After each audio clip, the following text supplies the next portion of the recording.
बच्चों, इस चैनल में आपका स्वागत है। जैसा कि पिछले वीडियो में मैंने बताया था, भाषा के प्रकार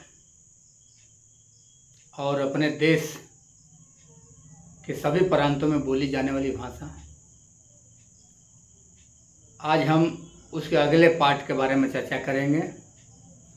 भाषा के अंग। भाषा के अंग।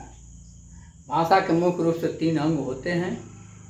पहला ध्वनि या वर्ण, दूसरा शब्द और तीसरा वाक्य। ध्वनि या वर्ण क्या है? जब हम अपने मुख से कोई ध्वनि निकालते हैं, आवाज़ निकालते हैं, और जब उसे हम लिखते हैं तो वर्ण या अक्षर कहलाता है। भाषा की मूल इकाई ध्वनि या वर्ण ही है। दूसरा है शब्द। शब्द क्या है? वर्णों या अक्षरों के एक निश्चित क्रम को हम शब्द कहते हैं, जिसका कोई निश्चित अर्थ हो। फिर से एक बार और। वर्णों या अक्षरों के मेल को हम शब्द कहते हैं, जिसका कोई निश्चित अर्थ हो। यानी ये नहीं कि किसी भी वर्ण को हम किसी तरह से हम क्रमबद्ध लगा दें तो शब्द कहलाएगा। नहीं, उसका एक निश्चित अर्थ होना चाहिए। जैसे राम। राम साबित करता है कि एक आदमी का नाम है। जैसे आलू। आलू साबित करता है कि एक सब्जी का नाम है। या बहादुरगंज या गाजीपुर, ये संकेत करता है कि किसी स्थान का नाम है। तो शब्द यानी वर्णों या ध्वनियों के मेल को हम शब्द कहते हैं, जिसका कोई निश्चित अर्थ होता है। आइए, तीसरा है वाक्य। वाक्य जिस प्रकार शब्दों के मेल को हम वाक्य कहते हैं, यानी जिस प्रकार से हम अक्षरों या वर्णों के मेल को शब्द कहते हैं, ठीक उसी प्रकार शब्दों के मेल को हम वाक्य कहते हैं, जिसका कोई निश्चित अर्थ हो। राम स्कूल जाता है। देखिए, ये शब्दों का मेल है। तो ये निश्चित करता है कि कोई व्यक्ति जिसका नाम राम है, वो क्या कर रहा है? स्कूल जा रहा है। रमेश किताब पढ़ रहा है। रमेश क्या है? कोई व्यक्ति है। वो क्या कर रहा है? किताब पढ़ रहा है। यानी शब्दों के मेल को हम वाक्य कहते हैं, जिसका कोई निश्चित अर्थ हो। तो आइए बच्चों, अब हम चर्चा करेंगे बोली। संसार में बहुत सी सारी बोलियां बोली जाती हैं। हमारे देश में भी बहुत सी बोलियां बोली जाती हैं। तो बोली क्या है? किसी विशेष क्षेत्र में मौखिक भाषा का वह रूप जिसका कोई लिखित प्रमाण नहीं है, या जिसका कोई लिखित रूप नहीं है, उसे हम बोली कहते हैं। एक बार और। किसी निश्चित क्षेत्र में मौखिक भाषा का प्रयोग किया जाता है, जिसका कोई लिखित रूप नहीं होता है, उसे हम बोली कहते हैं। जैसे हमारे देश में ही बिहार है, भोजपुरी बोली जाती है। उत्तर प्रदेश भोजपुरी हिंदी बोली जाती है। कन्नड़ बोला जाता है।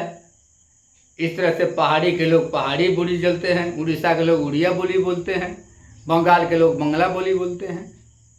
कुछ यूपी के लोग कुछ अवधी बोले बोलते हैं। बिहार के मगधी बोले बोलते हैं। पंजाब के पंजाबी बोली बोलते हैं। अर्थात एक निश्चित क्षेत्र में मौखिक भाषा का प्रयोग किया जाता है, जिसका कोई लिखित प्रमाण नहीं है, लिखित रूप नहीं है, तो इसे हम बोली कहते हैं। हमारा देश बहुत बड़ा है। इसमें 10-10 किलोमीटर पर बोली बदलती है।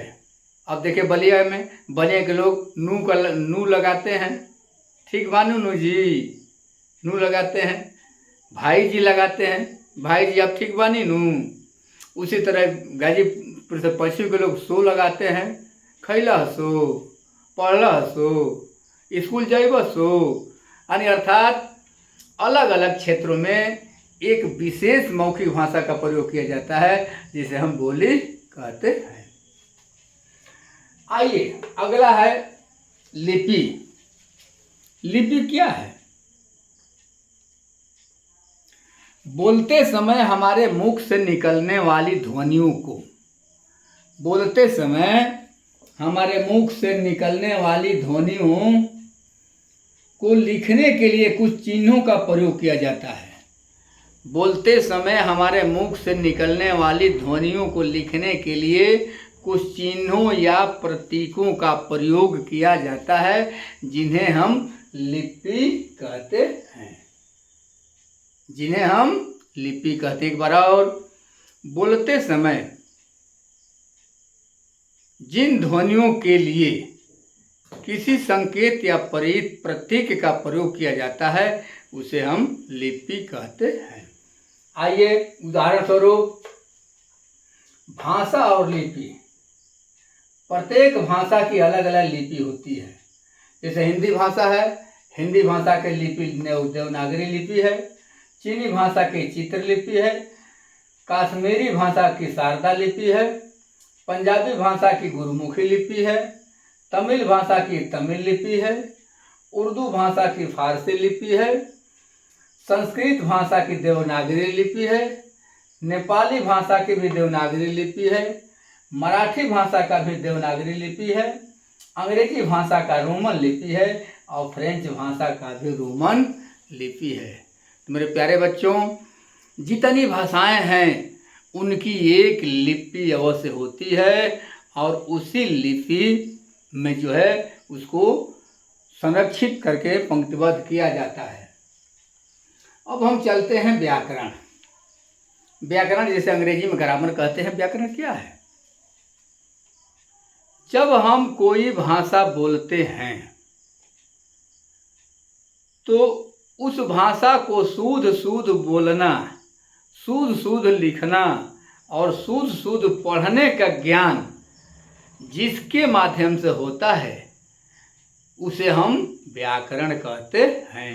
एक बार और, जब हम कोई चीज़ बोलते हैं या लिखते हैं या पढ़ते हैं उसे शुद्ध शुद्ध बोलना, शुद्ध शुद्ध पढ़ना, शुद्ध शुद्ध लिखना, लिखने का ज्ञान कराने वाले माध्यम को हम व्याकरण कहते हैं। अर्थात व्याकरण क्या है? व्याकरण भाषा के इन नियमों का संकलन एवं विश्लेषण करता है। व्याकरण भाषा के नियमों का संकलन और विश्लेषण करता है। अर्थात व्याकरण क्या है? व्याकरण वह विद्या है, व्याकरण वह विद्या है जिसके माध्यम से हम किसी भाषा के नियमों और विधियों का शुद्ध शुद्ध उच्चारण करना, पढ़ना, बोलना एवं लिखना जान जाते हैं, उसे हम व्याकरण कहते हैं। तो मेरे प्यारे बच्चों, ये रहा है आपके सामने भाषा के 3 अंग: ध्वनि, वर्ण, ध्वनि या वर्ण, शब्द, वाक्य। ध्वनि किसे कहते हैं? जब हम ध्वनि निकालते हैं तो जिस प्रतीक में हम लिखते हैं उसे वर्ण या अक्षर कहते हैं, ध्वनि कहते हैं। वर्णों के मेल को हम शब्द कहते हैं जिसका कोई निश्चित अर्थ हो। शब्दों के मेल को हम वाक्य कहते हैं जिसका कोई निश्चित अर्थ हो। बोली प्रत्येक देशों में, पूरे संसार में स्थान स्थान पर अनेक बोलियां बोली जाती हैं। तो बोली क्या है? मौखिक रूप से प्रयोग की जाने वाली एक निश्चित क्षेत्र में भाषा को हम बोली कहते हैं। लिपि, जो हम ध्वनि निकालते हैं उन ध्वनियों को एक सांकेतिक रूप से हम लिखते हैं, उसे हम लिपि कहते हैं। प्रत्येक भाषा की अलग अलग लिपि होती है, जैसे कि अभी मैंने बताया, हिंदी की देवनागरी लिपि, चीनी की चित्रलिपि, कश्मीरी की शारदा लिपि, पंजाबी की गुरुमुखी लिपि, तमिल के तमिल लिपि, उर्दू का फारसी लिपि, संस्कृत की देवनागरी लिपि, नेपाली का देवनागरी लिपि, मराठी का भी देवनागरी लिपि, अंग्रेजी का रोमन लिपि और फ्रेंच का भी रोमन लिपि है। ये भी मैंने बताया। आइए व्याकरण की चर्चा मैं अभी किया हूँ। वह विद्या जिसके द्वारा शुद्ध शुद्ध लिखना, शुद्ध शुद्ध पढ़ना और शुद्ध शुद्ध बोलना आ जाए, उस माध्यम को हम व्याकरण कहते हैं। एक बार और, व्याकरण वह विद्या है जिसके माध्यम से हम भाषा को शुद्ध शुद्ध लिखना, शुद्ध शुद्ध पढ़ना और शुद्ध शुद्ध बोलना जान जाते हैं। अर्थात व्याकरण क्या है? व्याकरण भाषा के नियमों का संकलन और विश्लेषण करता है। तो मेरे प्यारे बच्चों, 2-3 वीडियो बनी है, उसमें फीडबैक के लिए कुछ हम गृह कार्य दे रहे हैं। ये प्रश्न है, आप इसे पढ़िए और हल करने का प्रयास कीजिए। पहला प्रश्न है, भाषा किसे कहते हैं? जैसा कि पिछले वीडियो में भाषा की परिभाषा बताया था, आपको भाषा की परिभाषा लिखना है। दूसरा प्रश्न है, लिखित और मौखिक भाषा का उदाहरण देकर स्पष्ट कीजिए। लिखित भाषा का परिभाषा देना है, उसका उदाहरण भी देना है, और मौखिक भाषा का परिभाषा देना है और उसका उदाहरण भी देना है। तीसरा प्रश्न है, बोली किसे कहते हैं? अभी अभी मैंने बोली के बारे में आपको बताया, तो आप इसका परिभाषा लिख देंगे, बोली किसे कहते हैं। व्याकरण की परिभाषा, अभी मैंने व्याकरण की परिभाषा बताया, आप व्याकरण की परिभाषा लिखेंगे। पांचवा है, भाषा के कुल कितने सौ कौशल हैं? हमने पहले वीडियो में भाषा के कौशल के बारे में बताया था। भाषा के 4 कौशल होते हैं, जिसे हमने विधिवत आपको समझाया था। उससे आप एक बार और वीडियो देख लेंगे और इसका उत्तर लिख देंगे। छठवां, हिंदी दिवस कब मनाया जाता है? इसके बारे में मैंने विधिवत बताया था कि 14 तारीख को हिंदी दिवस के बारे में मनाया जाता है। संविधान में मान्यता प्राप्त है, हिंदी राजभाषा कहलाती है। भारतीय संविधान में कुल कितनी भाषाओं को मान्यता प्राप्त है? इसके बारे में मैंने बताया था। भारतीय संविधान में हिंदी को लेकर के 22 भाषाओं को मान्यता प्रदान की गई है। भाषा के लिखित रूप के निश्चित किए गए रूप को क्या कहते हैं? अभी अभी मैंने बताया, भाषा के लिए एक निश्चित किए गए रूप को क्या कहते हैं। आप वीडियो देखेंगे और इसका उत्तर लिखेंगे। 9वां है, उत्तर प्रदेश में कौन कौन सी भाषा बोली जाती है? मैंने बताया था, राज्यवार बोली जाने वाली भाषा। आप इस वीडियो को देखे होंगे, समझे होंगे, आपको याद होगा, इसका उत्तर आप लिख देंगे। 10वां है, लिखित भाषा का कब विकास हुआ है? पहले वीडियो में ही मैंने बताया था कि लिखित भाषा का कब विकास हुआ, आप उससे देख करके आप समझ जाएंगे।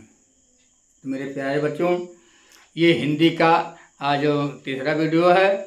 फिर आगे भी वीडियो बनेंगे, पूरा व्याकरण की चर्चा की जाएगी, जिसमें से प्रत्येक कंपटीशन में आपको इससे बहुत काफ़ी प्रश्न मिल जाएंगे। जैसा कि हाई स्कूल और इंटर में नियम है कि अगर सभी विषय में पास हैं और हिंदी में फेल हैं तो फेल हैं। इसलिए हिंदी बहुत महत्वपूर्ण है, इसको सहज मत लीजिए, इसका अध्ययन कीजिए। और काफ़ी परीक्षाओं में हिंदी का एक पूरा पेपर ही होता है। ठीक है बच्चों, तो इस वीडियो को आप देखिए, समझिए, और अच्छा लगे तो लाइक, शेयर और सब्सक्राइब जरूर कीजिए। सब्सक्राइब कर देंगे तो कोई भी अगला वीडियो बनेगा, इसका संदेश आपको तुरंत मिल जाएगा, आप उसे देख लेंगे। तो और कमेंट बॉक्स में ज़रूर दीजिए कि वीडियो अच्छा लगा, कि बहुत अच्छा लगा, कि खराब लगा। कमेंट बॉक्स में लिखेंगे तो इसके हिसाब से हम वीडियो बनाने की विधि में परिवर्तन करेंगे। So thanks. फिर हम मिलेंगे अगले वीडियो में।